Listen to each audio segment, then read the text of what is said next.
సంతోషమేనా? దాదాపు 245 రూపాయల టికెట్ నీకు ఉచితంగా వచ్చింది. సంతోషమేనా? ఇప్పుడు రాను పోను అంటే దాదాపు 250 రూపాయలు అయ్యాయి. 500 రూపాయల టికెట్ రాను పోను. సంతోషమేనా? సీఎం గారికి ఏం చెప్తావు? చంద్రబాబు గారికి సంతోషం అని చెప్తావు. సో ఈ పథకం ద్వారా అంటే మీ అందరికి ఉపయోగమే కమ్మా. ఏదైనా ఊర్లో ఎప్పుడైనా రావాలన్నా, హాస్పిటల్కి చూపించుకోవాలన్నా సంతోషమేనా? మేడం మీరు చెప్పండి. అంటే ఒక మహిళలందరికీ కూడా ఈ బస్సు ఉచిత బస్సు ప్రయాణం కల్పించడం అంటే అనుకున్నారా మేడం? అంటే ఇంత లోటు బడ్జెట్లో ఇంత కష్టాల్లో కూడా ఈయన చేస్తాడా చేయడా?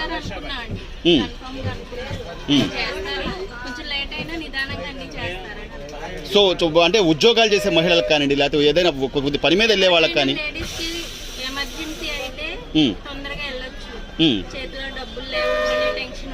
అవును.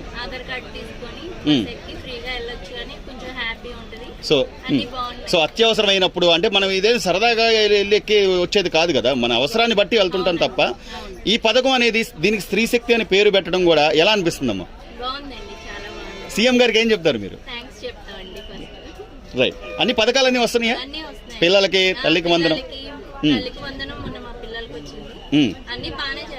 పెన్షన్లు, పెద్దవాళ్ళు ఎవరైనా ఉంటే పెన్షన్లు అని కానీ సంతోషమేనా? Right right.